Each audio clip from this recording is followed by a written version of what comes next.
Hello दोस्तों, कैसे हैं आप सभी। बी फार्मा 5th सेमेस्टर की बात चल रही थी, 3rd ईयर की। इंडस्ट्रियल फार्मेसी फर्स्ट हम लोग पढ़ रहे थे। 5 लेक्चर अपलोड हो चुके हैं। करंट में एक और लेक्चर आया था, 4 पहले बता दिए थे। 6वां लेक्चर लेके आया हूँ। बात वहीं चल रही थी, प्री फॉर्मुलेशन पे ही। काफ़ी बड़ी यूनिट है और काफ़ी अच्छे से पढ़ाना है, इंटरेस्ट से पढ़ाना है, डीपली पढ़ाना है, तो टाइम लग रहा है थोड़ा सा। 1-2 लेक्चर और लगेंगे, जल्दी से जल्दी मैं ख़त्म कर दूंगा इंडस्ट्रियल को। मेरी तरफ से ख़त्म हो जाएगी बहुत आराम से। जितना चीज़ जो बतानी थी, जितना डाटा मुझे देना था, पहले शॉर्ट में फिर डीप में, सब मैंने दे दिया आपको। अब ये आपकी ज़िम्मेदारी है कि आप पढ़ें, नोट्स लें। मेरा नंबर 9140403649। लेक्चर हो गए तो अब नोट्स ही तो रह गए। नोट्स लेके फटाफट बना लो लेक्चर सुन के, कौन सी ट्रिक कहाँ यूज़ होनी है, तो याद भी हो गया। कहानी ख़त्म। सबसे ईजी तरीके से पढ़ा रहा हूँ मैं, ठीक है। पहली यूनिट चल रही है प्री फॉर्मुलेशन का ही, और आज हम लोग जो है अपनी पहली यूनिट का लगभग 50% ख़त्म कर जाएंगे। 50% ख़त्म कर चुके हैं, और आज के लेक्चर के बाद 70-75% ख़त्म कर जाएंगे, ठीक है। आज केमिकल प्रॉपर्टी से स्टार्ट करेंगे। केमिकल प्रॉपर्टीज़, तो अब केमिकल प्रॉपर्टीज़ में हमें ये देखना होता है कि हमारी जो ड्रग बना रहे हैं, उसको बनाने से पहले हमें ये देखना होता है कि वो ऐसा तो नहीं है कि बनने के बाद कोई केमिकल रिएक्शन कर जाए और ख़राब हो जाए, और वो अगर कोई रिएक्शन करती है तो उसको कैसे रोका जाए। जैसे आपने कभी देखा होगा, कोई ऐसी चीज़ बनती है जो बनने के तुरंत बाद, जैसे बहुत गर्म एटमॉस्फेयर चाहिए, ठीक है। अगर ठंडे में रख दिया तो वो ख़राब हो जाती है। कुछ बहुत सारी ऐसी उल्टी सीधी चीज़ें होती हैं जिन्हें आपको बनाना होता है, ठीक है। बस उसी बेसिस पे आप देखिए। एग्ज़ाम्पल की बात करें अगर हम लोग, तो मान लीजिए हमने नमक लिया। अब नमक जो है बनाते तो हैं नहीं, नमक डालते हैं, यूज़ करते हैं। नमक यूज़ किया और अगर हमने उसको खुला रख दिया इस मौसम में, बरसात के मौसम में, तो वो तुरंत विदिन 15 to 20 मिनट मॉइस्चर लेके ख़राब हो जाता है। और अब नमक है तो चल जाता है, और कोई ड्रग होती तो वो निपट जाती, तो उसका नुकसान हो जाता हमें, ठीक है। एक छोटा सा एग्जांपल बताया। तो ये केमिकल उसकी प्रॉपर्टी है, और इसी प्रॉपर्टी को यहाँ हम पूरा देखेंगे। हाइड्रोलिसिस कि वो पानी लेके पानी की प्रेजेंस में टूट तो नहीं रही है, कोई और ड्रग तो नहीं बन जा रही, ठीक है। तो if breaking of molecule is due to reaction with water, means अगर वाटर की प्रेजेंस में वो ड्रग जो है वो हमारी टूट जा रही है अपने कुछ अलग मॉलिक्यूल्स में, तो इसको बोलते हैं हाइड्रोलिसिस। पता है, अभी पिछले सेमेस्टर में बहुत अच्छे से पढ़ा हुआ है, तो दोबारा बहुत अच्छे से तो नहीं पढ़ाऊंगा, लेकिन हाँ एक आइडिया पूरा दे जाऊंगा। It is a step in degradation of substance. ये भी एक डिग्रेडेशन का प्रोसेस है। Drugs such as esters, amide, lactams undergo hydrolysis. Esters और एमाइड सबसे ज़्यादा हाइड्रोलिसिस होते हैं, पिछले सेम में भी पढ़ा है। ज़्यादातर हाइड्रोलिसिस रिएक्शंस में देखा होगा एस्टर्स एमाइड ही निकलते हैं, ठीक है। Drugs with ester or amide functional group react with one molecule to water and undergoes hydrolysis, ठीक है। यही बाकी वही बात। Reaction between ionic drug proceed faster than the with neutral molecules. Further hydrolysis reactions are catalyzed by H plus and OH minus, ठीक है। Hydroxyl ion catalyze hydrolysis 100 to 1000 times more actively than hydrogen ion. OH negative जो है वो जल्दी तोड़ता है 100 से 1000 गुना ज़्यादा, ठीक है। माने अगर हाइड्रोजन 1 को मारेगा तो वहीं हाइड्रोक्सिल आयन 150, 200, 250, अगर उसको अच्छा मिल गया तो 900 और 1000 तक मार जाएगा, ठीक है। छोटा सा मैंने 2-3 पॉइंट यहाँ बता दिया आपको, लिख लीजिएगा इनको। आगे बढ़ते हैं।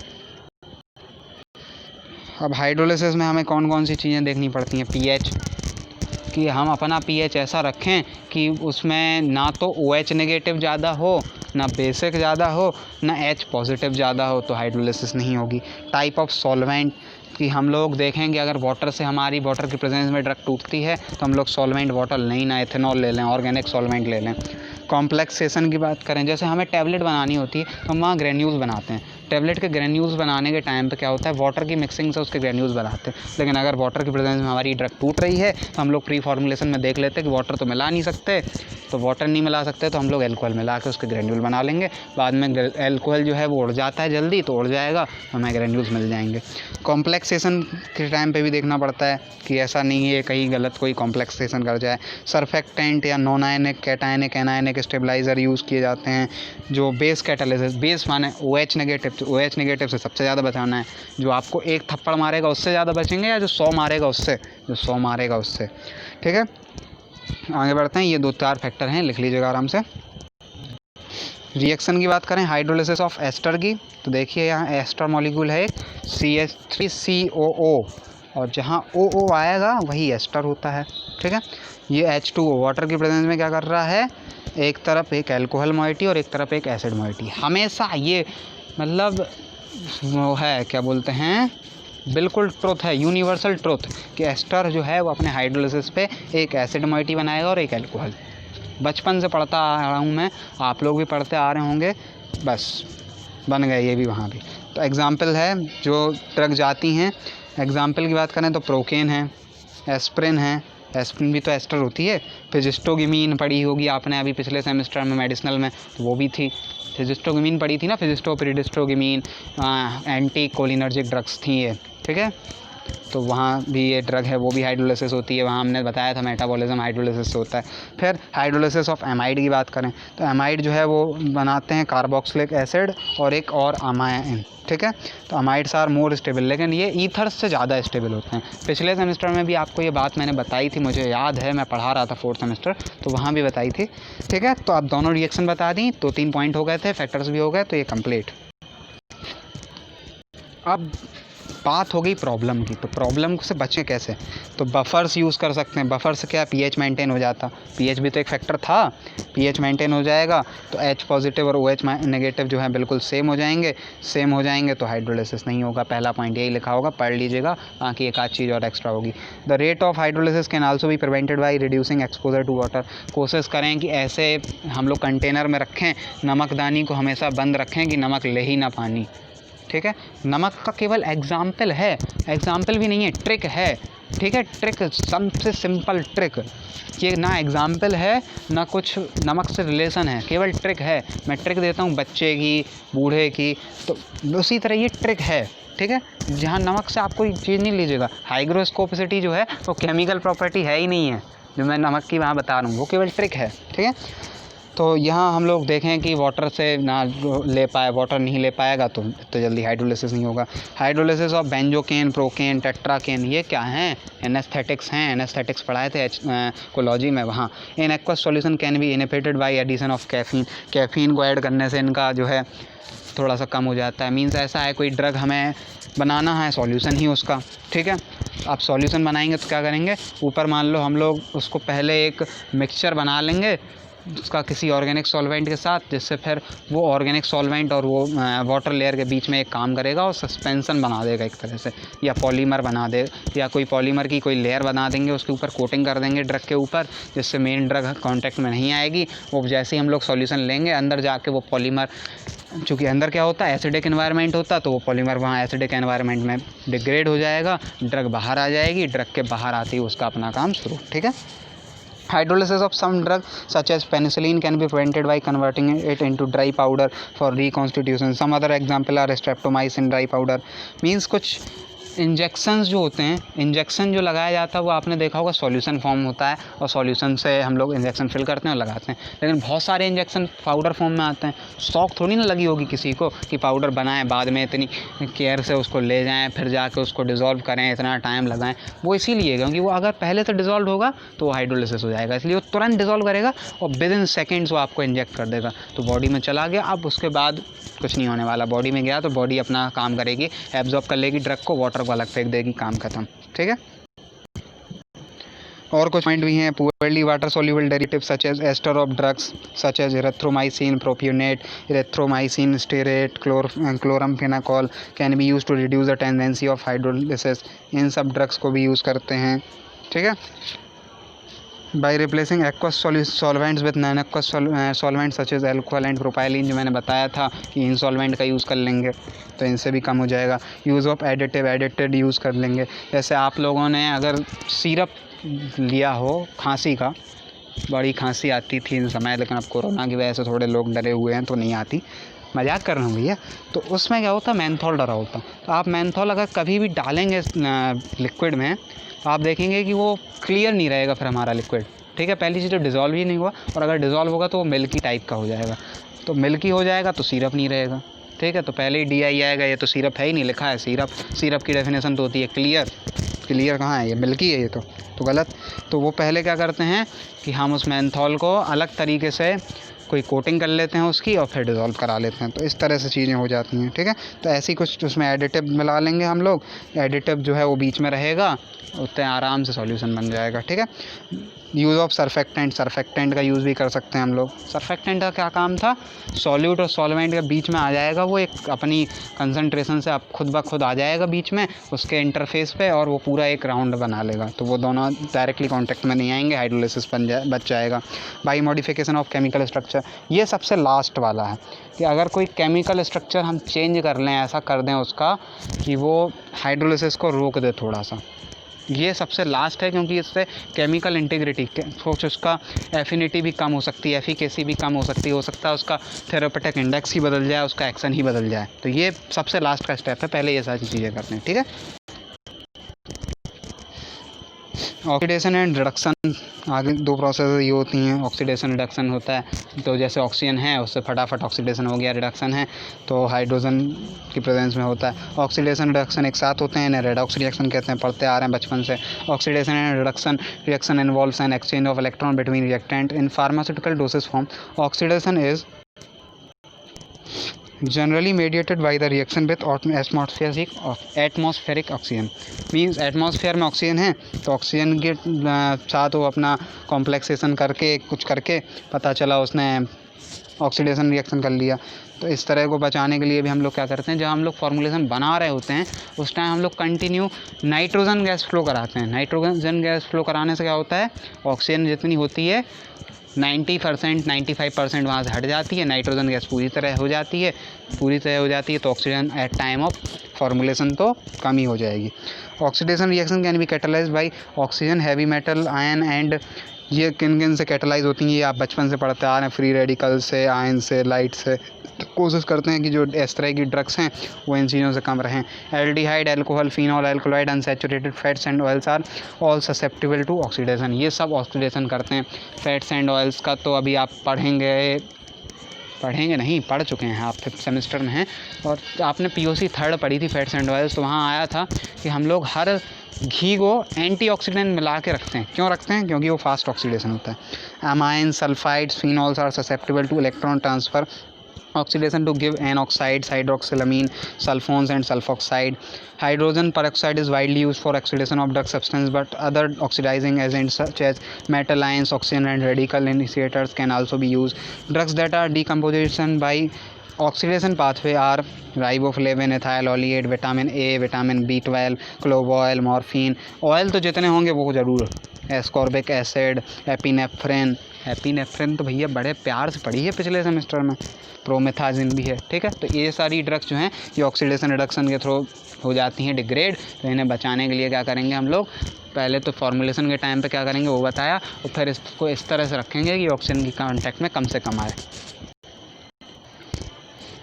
ठीक है। 3 स्टेप होते हैं ऑक्सीजन में, तीनों स्टेप पड़े हुए हैं। पहला इनिशिएशन स्टेप होता है जहाँ स्टार्ट होती है, during initiation due to some factors such as heat, light, presence of trace metal and organic compound to convert into active. तो एक्टिव जो होता है ऑर्गेनिक कंपाउंड उसको फ्री रेडिकल में बनाता है, पहला इनिशिएशन स्टार्ट हो रहा। दूसरा प्रोपोगेशन स्टेप होता है, इस स्टेप में क्या होता है, oxygen from peroxy radical ROO which further take hydrogen from another molecule to RH and form hydro peroxide, a new radical form, this radical again absorb oxygen and reaction continues, ठीक है। तो अब क्या होता है कि एक R आएगा और वो O ले लेगा, ठीक है, मतलब जो इसका RH का R था वो ROO को ले लेगा, और फिर वो ROO क्या करेगा, वो हाइड्रोजन ले लेगा, और फिर एक R फ्री, इस तरह से ये R फ्री होते ही जाएंगे और काम चलता रहेगा, ठीक है। फिर टर्मिनेशन स्टेप, ऐसा तो है नहीं चलती ही रहेगी रिएक्शन, चलती ही रहेगी, एक टाइम आएगा जब रुकेगी, टर्मिनेट होगी। In this step contain free radical combine to form inactive product which break the chain reaction. एक टाइम जो ये चेन रिएक्शन चल रही है, बार बार R आ रहा है, बार बार R आ रहा है, तो ये एक टाइम पे ऐसा होता है कि वो जो फ्री रेडिकल होता है R, ठीक है, ये और H, तो ये बाइंड करके एक इनएक्टिव प्रोडक्ट बना लेते हैं, तो वो टर्मिनेशन स्टेप हो जाता है, ठीक है।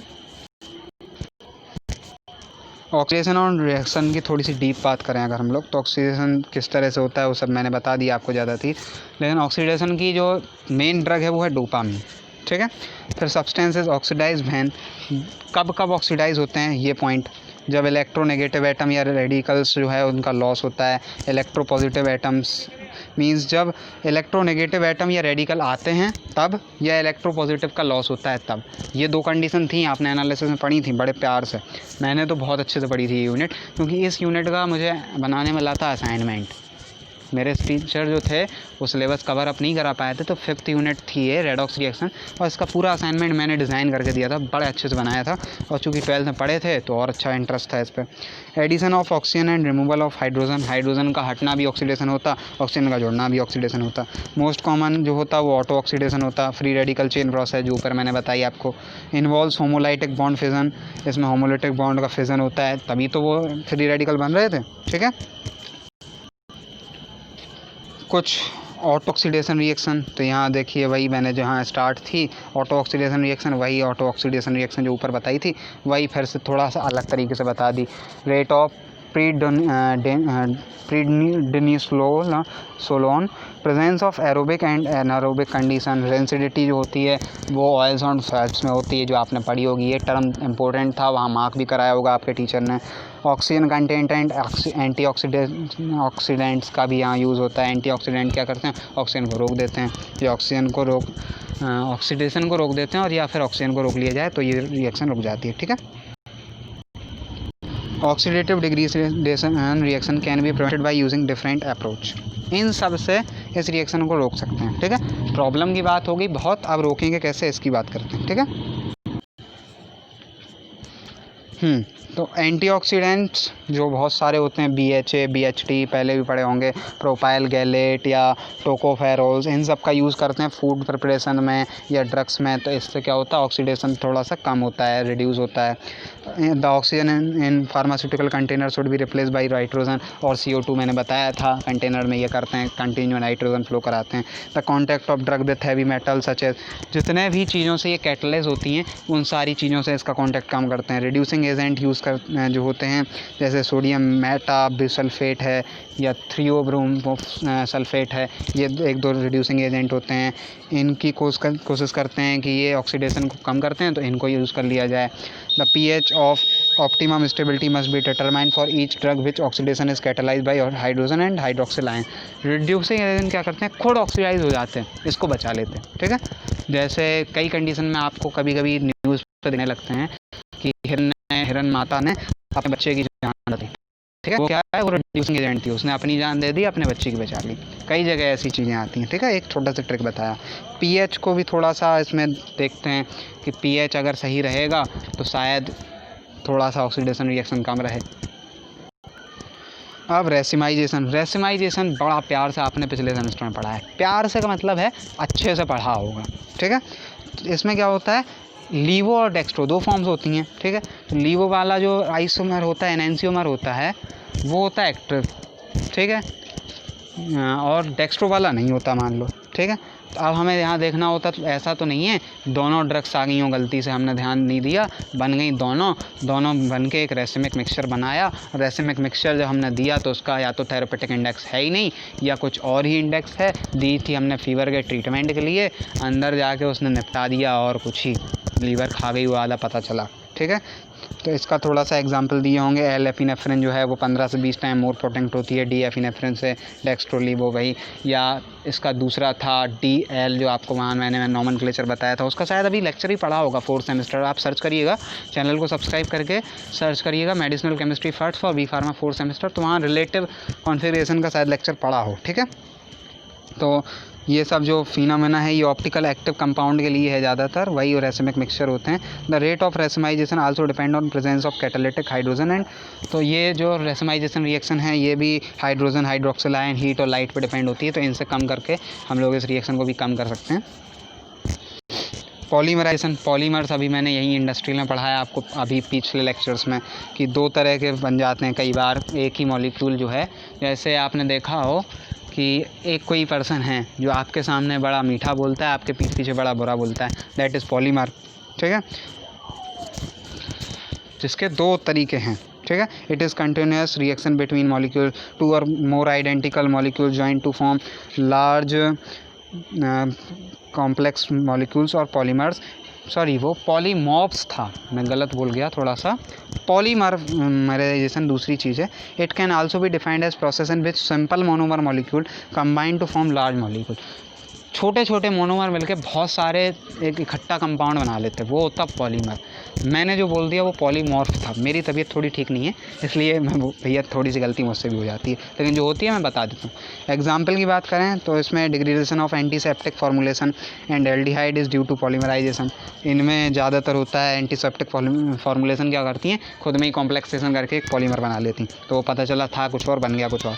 Formaldehyde solution when stand in cold में cause formation of white deposit. Formaldehyde को हम लोग अगर ठंडी वातावरण में रख दें, शायद मैंने 12th केमिस्ट्री में मुझे याद है पढ़ा था इसके बारे में कि फॉर्मेल्डिहाइड को ठंडे वातावरण में नहीं रख सकते, ठीक है। तो ये को है कुछ वाइट सॉल्यूशन बना देगा। बस जितना था 3-4 reaction, oxidation, reduction, polymerisation, racemisation और पहली हाइड्रोलिसिस, 4-5 थी, ये मैंने बता दी।